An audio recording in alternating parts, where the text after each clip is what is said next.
Hello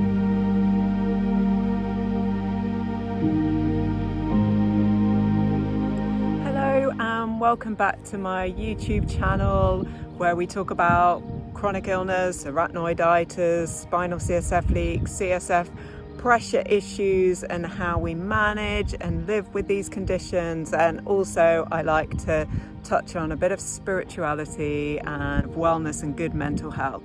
So I'm sorry that I haven't posted in so long. It's actually been a really busy time for my family. Like our girls, 16 and 18, and they've both had really key exams that we have in the United Kingdom, GCSEs and A-levels. And because of that, it's just been so much busier. And then to add to that, my older daughter broke her finger just before her exam started. So she needed a lot more help, and it was the finger on her right in hand. So I've just been busier and then doing a number of things at church that have taken my time. And as I will go on to speak about in this video, I really have to learn what I can focus on and what I can't, and what my priorities are. And during this season, I just haven't been able to focus on making videos or writing blogs. I'm thankful I have a whole load of information out there at the moment, so I don't feel like I haven't got enough for people, and I do respond to messages when I can. But I just have to kind of take care of my own kind of life and symptom management, partly so I can learn to do what this video is about, and that is how to learn to thrive. How to learn to thrive and live a good life, and as good life as possible, despite having these illnesses, despite having long-term chronic illnesses. Now, one of the main ways that I learned to thrive, and I'm feeling it more at the moment because we actually have some good weather in the UK, and anybody that either lives in the UK or knows the UK knows that that is pretty good. Having a week of sun and a blue sky, hardly any rain, and really is such a blessing. And that really helps in making this video, because this video, as I said, it's all about learning to thrive. That means the ground is dry, I can walk in the fields near my house, and look at this. I mean, it's such a blessing when I can do this. I can't do this in the winter and walk here because it's just too muddy, and the mud is just too much risk for me in slipping, and I've relapsed before from slipping. So it is such a blessing to be out here. I am so blessed, and I am so thankful that I can walk a lot. And walking is really, really important for my symptom management, and to kind of keep the inflammation at bay and to keep the arachnoiditis under control. And it really seems to help with CSF flow. So walking really does help me to thrive. And actually in the summer and being able to walk the fields, it's a bit more joyful than having to walk so much than sometimes it is in the cold and the rain and the winter, when I really do have to keep walking and moving. But in the summer, it really, you know, when the weather's like this, it's like coming out for a walk is like a holiday. It's reflective. I spend a lot of time walking, being thankful. I spend time meditating on good things, on spiritual things, on God. I spend time praying.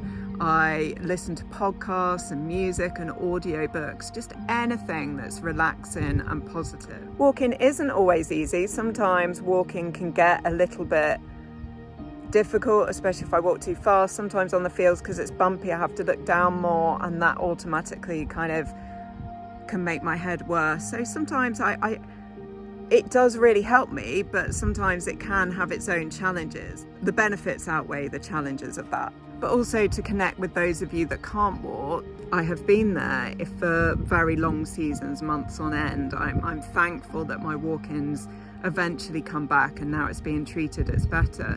But I have had months and months where I couldn't really walk much, and I was mainly flat in bed. And the spring and summer and into the autumn actually of 2017, I was like that after another trip and fall. But what I did to be out in nature, we brought a garden bed so I could lie flat in the garden. And again, I'm very blessed to have a garden. Some of you may not if you have flats and things. But just to be and lie outside that summer really, really helped me, and to be around my children as they were a bit younger and they would be out in the garden. But nature is a really important thing for me. It helps me to realign. I feel that relaxation and that you know, when I can come out, especially when the weather's lovely. So that really is an important part of my learning to thrive. One of the key ways of learning how to thrive despite having a chronic illness and chronic pain and chronic kind of debilitation is definitely gratitude. Just learning to be grateful for what is good in our lives, learning to be grateful for what we do have. And that's been different at different parts of my journey. Today I'm grateful that I can walk in this field. I'm grateful that it's my 44th birthday today. It's a sunny day that I can be up and can go out with my family. But I've also had times where I have been flat all day and in bed and in very, very high levels of pain. And even then, it's been thankful for what you do have, that I do have food on the table, that I do have people around me and support, that I do have doctors and, for us, the NHS, despite all the frustrations with the NHS, that I have heat in the winter, that I have a bed to sleep in, that I'm not in an abusive relationship whilst being ill, that I don't have to that we haven't lost everything since I was ill. Today I was reading an article on North Korea, and they had some people reporting on how dire the situation is, that people are working hard and hardly earning anything, the fear of your life, the awful healthcare system. And I'm like, what if I had this in that country? What if I had this and I lived in a village in Africa and I couldn't work and my family couldn't eat because I couldn't look after them? You know, there's always a different perspective, that things aren't worse, that I still do have my faculties about me, that I haven't lost my mind. There's just so many ways and so many things to be thankful for. And gratitude is such a powerful thing. It can be quite a buzz, and it really always is the key to thriving. Another significant part of learning to thrive is actually rest. And that seems pretty obvious because, you know, we all need rest. And with a chronic illness, particularly if you've got a spinal CSF leak or arachnoiditis or something, we have to have a lot of rest. And a lot of that is lying down. But I think here I want to talk about a different type of rest. Now, there's rest when we have to rest from our symptoms, and so we have to lie down, as it were, or get up sometimes. I mean, sometimes after lying down I just get a really bad headache, and it's more restful than getting up and moving around.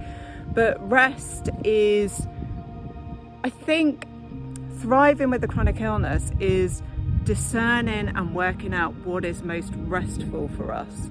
What is most restful for us? What brings us the most peace? What brings less angst and less stress? And learn when we need to do that. For me, particularly later on in the day, I have to lie down. I've learned that these days lying down, I just can't spend much time editing videos or writing or scrolling on my phone or trying to read or anything like that, because it just aggravates my headache and my symptoms, tends to make them worse. So I've learned that if I'm resting, I've got to be really still and really quiet. I can watch things on TV or YouTube or something like that, or listen to things, but I just have to be very still and very quiet. But even then, like I say, I can't lie down for too long before I start getting a really bad headache, which is made worse if I'm trying to talk or write or do stuff. So for me, sometimes rest is walking or moving around slowly and gently, or walking somewhere new, kind of, going out to a cafe but not having to sit down for long. Days where, you know, I have enough to do to keep my body moving without a load of pressure. But rest, it's kind of changed over different times and seasons, but I really think discerning how you best rest, how you're most at peace, is really important. Sometimes community and support groups can be restful in that you find people that are supportive and you can communicate with. Other times it can actually be stressful and anxiety producing, particularly when a lot of people are really struggling and really suffering, and you can get quite overwhelmed by that. In some seasons I've had to step away from conversations that are just getting a bit too intense and demand too much of me. But rest is such a key thing. have a think of how do you best rest, how is it most restful for you and your body, and make sure that you're doing that regularly enough to sustain you to be able to deal with all the challenges, all the pain, all the symptom management, because it's exhausting. It's exhausting, and sometimes I haven't got that balance enough. My driven character has kind of pushed me to, even when I was lying down, even when I was doing things to try and do, and there's only so long you can do that for. I have to take more rest than I used to, and learn that that is okay, and that is the way to thrive and get the most out of living with these conditions. Probably one of the main things I've had to learn in the 8.5 years I've lived with chronic illness is learning to accept my limitations and learning how to work with them.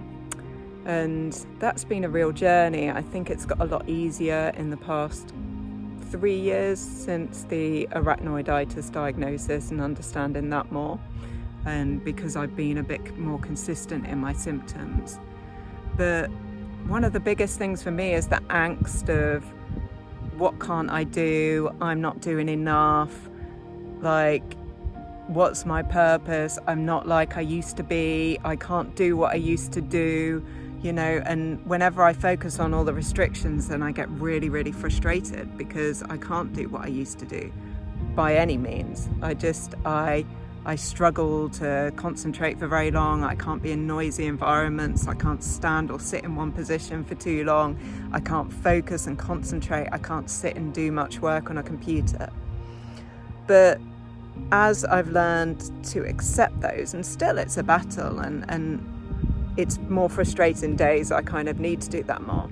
But the more I've accepted my limitations and learned to work with them, the more I began to understand myself, and the more I began to thrive with what I can do. Now, thankfully, I'm in a season I can do more than I used to be able to do at other times, but it's not an easy journey, and it takes a lot of grieving, it takes a lot of adaptation.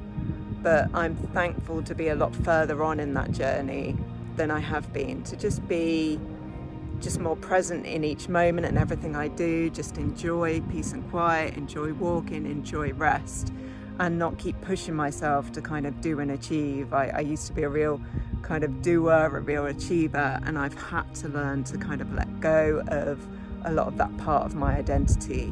And it's been freeing at the same time to do that, and to stop basing my value on what I do.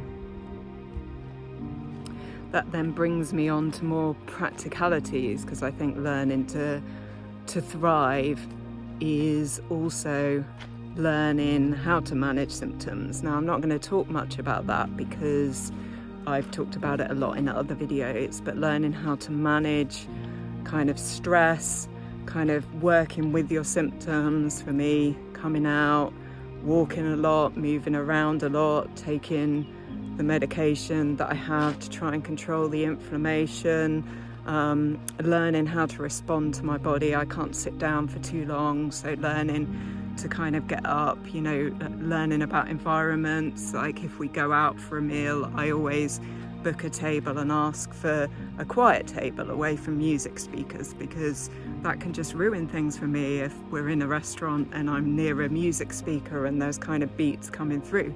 Now, on the other hand, I can't always have no music. I have to learn to kind of deal with that. And as I've said before, in church and things where we have lots of music, I use earplugs.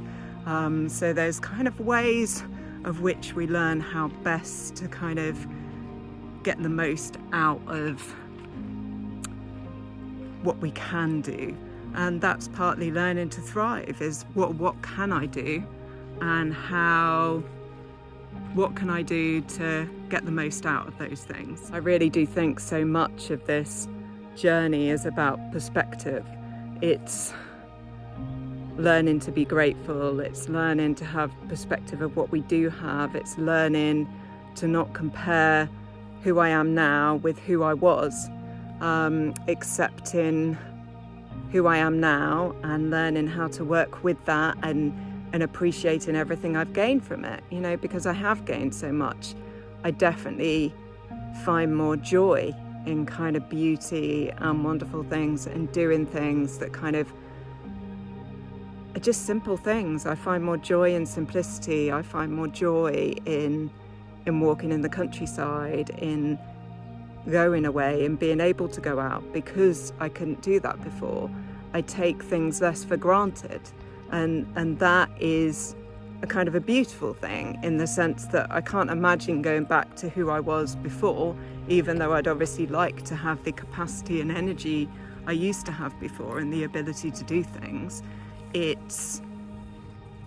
I know that isn't possible, and in accepting that, I can learn to find, okay, so what can I do? Let me try and do what I can do well. Learning to thrive definitely takes a lot of perspective shifting, and I think it takes a really long time to shift our perspective from who we were and how we used to see life and how we used to see ourselves and our identities. It takes a lot of grieving. It's a real process of grieving and letting go of who we were and who we thought we'd be, I think, and often what we thought the future would look like. And that is a challenge. But in learning to thrive is learning to take the opportunity to see what I can do. You know, I can also reach out to people online and be able to provide that support to people going through this that I wouldn't have been able to otherwise. And that brings me on to another really important part of learning to thrive. I think community is really important now. I am really blessed that we have a really strong church community. Even though I don't have family living locally, my nearest family member lives about an hour and a half away. The others live about 2.5 hours away, 3 hours away. We have a great church, and they're like our family and community. So I always have people that are there. There's people I can be meeting up with. There's people I can connect with. But there's also, I've developed a really good online community of people that have these conditions that I get to know, and I'm limited. If you get in touch with me, I will try and reply, but I can't kind of continue one-on-one with lots of people because it's too much for me. But we have this community. There's groups, there's discussion groups and support groups, and I put out these videos and blogs so I can refer people to my story and my experiences, although they're only a unique experience. But in sharing my unique experience, I hope that other people feel less alone, and it helps them to discover more about their condition. So I think community and a relationship is really important. One of the final things I want to talk about in this Learning to Thrive is actually my faith. And it comes on to, if you look in my kind of about information on YouTube, it talks about how I like to encourage people spiritually because, well, firstly, I'm involved in pastoral leadership, so that is just second nature to me. But secondly, because it's so important to me and my journey and in learning to thrive. It actually helps everything we've talked about. I've mentioned kind of community, I've mentioned perspective, I've mentioned gratitude, I've mentioned focusing and meditating on good things. There is so many ways that faith helps me, and sometimes I'm careful in how much I speak about it because I know a lot of people on here will not have a faith or not have spiritual beliefs, and they still have to work out how to deal with this illness, and we will all do it in different ways. But for me, my faith is paramount to how I deal with this illness. It's paramount to how I see suffering and see the benefits and the beauty in suffering. It's how I connect with others in that community. It's how I learn to get the focus off myself and onto God and other people. It's how I have a relationship, and I always have someone to talk to in God, in Jesus Christ, even when I'm stuck in bed or stuck in the house alone. That there's a multitude of resources that I can tap into that encourage me, that build me up, that help me to help others.